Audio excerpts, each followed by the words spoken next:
She's not even real family blood," my mother-in-law announced into the microphone, her voice echoing across 300 wedding guests. "I think everyone deserves to know the truth about who my son is really marrying." The band stopped playing mid-song. My bouquet nearly slipped out of my hands. I stood there in my wedding dress, veil still pinned back from our first dance, and I looked at Diane holding that microphone like a weapon, smiling at me the way people smile right before they think they've won something. She had no idea who was sitting at table 12. If you've ever been betrayed by someone you trusted, hit the like button now. If you've ever stayed silent while someone underestimated you, comment here below. And subscribe to Story Retribution, because today's ending proves that karma always arrives, just not when people expect it. I was adopted when I was 3 days old. My parents, Carol and James, were the only parents I ever knew, and they were wonderful. Warm, steady, present at every school play and soccer game, and heartbreak in between. I never felt like anything was missing growing up. My adoption wasn't a secret exactly, but it also wasn't something I discussed casually, especially not with people who I sensed might use it as a weapon. Diane was exactly that kind of person. I met my husband, Nathaniel, 5 years ago. His family came from old money, the kind that gets discussed in hushed, reverent tones at country clubs. His mother, Diane, ran the family's philanthropic foundation and treated every social gathering like an audition for a magazine spread. From the moment Nathaniel introduced us, Diane made her opinion of me clear through 1,000 small gestures. The way she introduced me as Nathaniel's friend for the first year we dated. The way she asked pointed questions about my background at dinner parties. The way she once suggested with a saccharine smile that Nathaniel might want to keep his options open before settling down too quickly. I never told her about my adoption. It wasn't shame, it was instinct. Something told me Diane would find a way to use it against me the moment it became useful to her. The small betrayal happened about a year into our engagement at a charity gala Diane hosted. She introduced me to her closest friends by saying, "This is Nathaniel's fiancé. We don't know much about her family background, but she seems lovely enough." She said it with a smile, like it was a charming little joke, but the room understood exactly what she meant. I let it go. Nathaniel apologized on her behalf later that night, embarrassed, promising it wouldn't happen again. I believed him, mostly because I wanted to. The bigger betrayal began about 6 months before the wedding, when Diane hired a private investigator to look into my background. Something I only discovered by accident when Nathaniel's cousin, Priya, mentioned overhearing Diane on the phone discussing getting answers about my family before the wedding happened.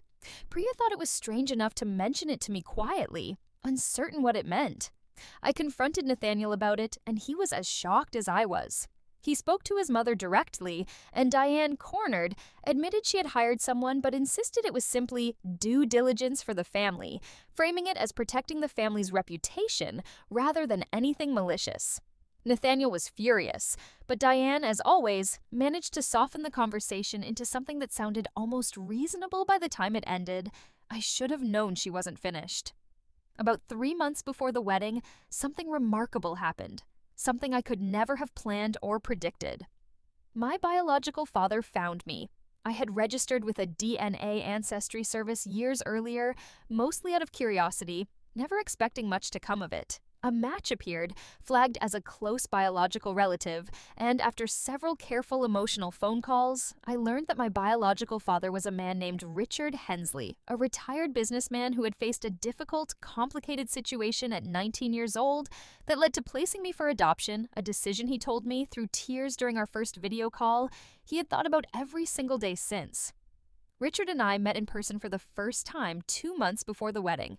He was kind, thoughtful, and clearly still carrying decades of quiet grief and hope in equal measure.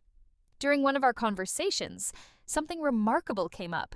Richard mentioned that decades earlier, as a young entrepreneur, he had provided early investment funding for a struggling nonprofit foundation that eventually grew into something significant. The foundation was Diane's family philanthropic organization.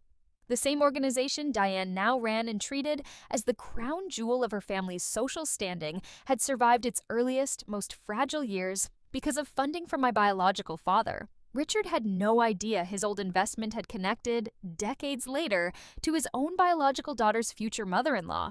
When I told him the story, including the way Diane had treated me for years, he grew quiet for a long moment.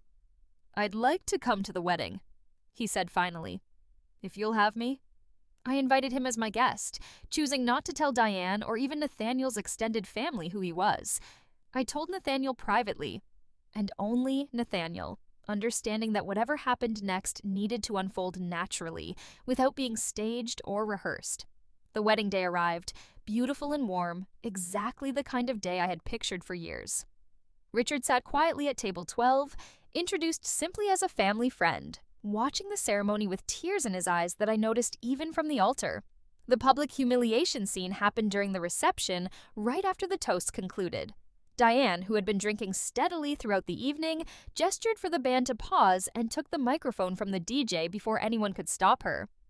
"I know it's customary for the mother of the groom to say a few words," Diane began, her voice carrying easily across the tent. "And I think it's important, on a day about family, that everyone actually understands the family being formed here." Nathaniel's hand found mine immediately, his face tightening with dread. "My son's new bride," Diane continued, swaying slightly, "was adopted as an infant. We don't actually know anything about her real family, her real background, where she truly comes from." She smiled at the crowd like she was sharing an amusing anecdote, rather than detonating something deeply personal in front of 300 witnesses. "She's not even real family blood. I think everyone deserves to know the truth about who my son is really marrying." The silence that followed was the kind that presses against your ears. I felt Nathaniel start to rise beside me, fury radiating off him, but I gently squeezed his hand, asking him silently to wait.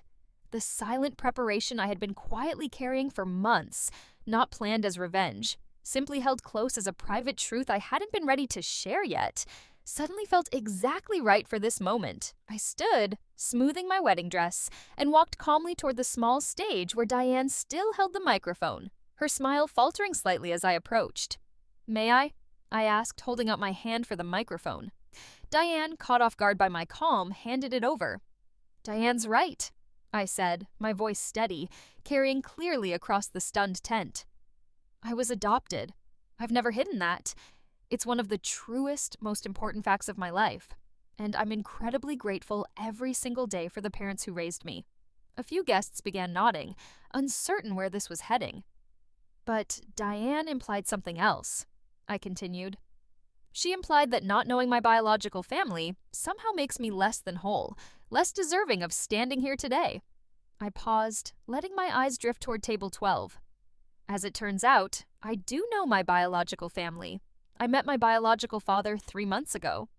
I gestured toward Richard, who rose slowly from his seat, his expression a careful mixture of nerves and quiet pride. "This is Richard Hensley," I said. "My biological father." A ripple of surprised murmurs moved through the crowd. Diane's face had gone rigid. "Richard," I continued, "spent his 20s as a young entrepreneur before he became the man he is today.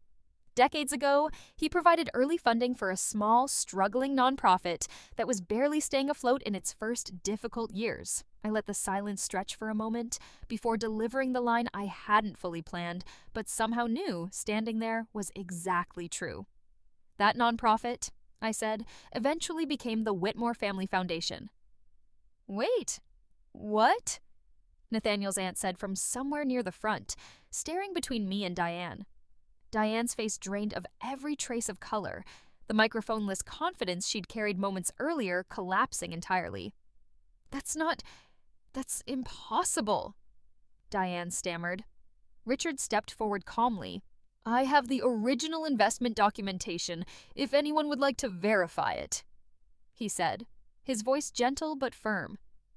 "I recognized the foundation's name the moment my daughter mentioned it to me. I didn't say anything sooner because I wanted tonight to be about her, not about old business history." The tent had gone completely silent, except for the distant sound of the band's abandoned instruments. "So," I said, turning back to Diane, still holding the microphone steady, "you spent years questioning my background, hiring investigators to dig into my family, and standing here tonight trying to humiliate me in front of everyone I love by calling me not real family blood." I paused. "As it turns out, without my biological father's early investment decades ago, the foundation you've built your entire identity around might never have survived its first year." Diane said nothing. Her mouth opened slightly, then closed. The microphone gone from her hands, nothing left to hide behind. Nathaniel's father, sitting quietly near the front table throughout the entire exchange, finally stood. "Diane," he said quietly, "we need to talk. Now." The family reactions unfolded slowly across the reception tent after that. Priya, Nathaniel's cousin, came forward first, hugging me tightly, whispering an apology for not saying something sooner about the private investigator. Several older relatives approached Richard directly, shaking his hand, thanking him with genuine warmth for what his early support had apparently meant to the foundation decades earlier. Diane stood alone near the small stage, the applause and warm conversations swelling around everyone except her, the very family gathering she had tried to control, instead moving forward entirely without her. Nathaniel finally reached me, pulling me into his arms in front of everyone. "I'm so sorry," he whispered. "I should have shut this down years ago." "You didn't know what tonight would bring," I said. "Neither did I." The emotional resolution settled over the reception gradually after that, the band slowly starting up again, guests returning to their tables, the shock softening into warm, genuine conversation about Richard, about the foundation's early history, about the strange, beautiful coincidence that had unfolded in front of everyone. I sat with Richard for nearly an hour that evening, my wedding dress pooling around my chair, listening to him describe what those early investment years had meant to him, watching him meet for the first time the family his decision decades earlier had quietly helped shape. I didn't feel triumphant, watching Diane sit alone at a distant table for the rest of the night, guests politely avoiding her orbit. I felt something steadier than triumph, the quiet, settled peace of finally having exactly the right truth arrive at exactly the right moment, without me ever having to manufacture or force it. The final lesson settled over me later that night. Dancing slowly with Nathaniel under string lights, Richard watching from table 12 with tears still occasionally forming in his eyes. Diane had spent years assuming that not knowing my biological family made me someone without roots, without value, someone she could publicly diminish without consequence. She mistook my quiet privacy about my adoption for something to be embarrassed about, never imagining that the truth she tried to weaponize would turn out to be more powerful, more connected, more remarkable than anything she could have invented herself. I never raised my voice that night. I never called Diane cruel in front of everyone, never listed every small humiliation she delivered over 5 years.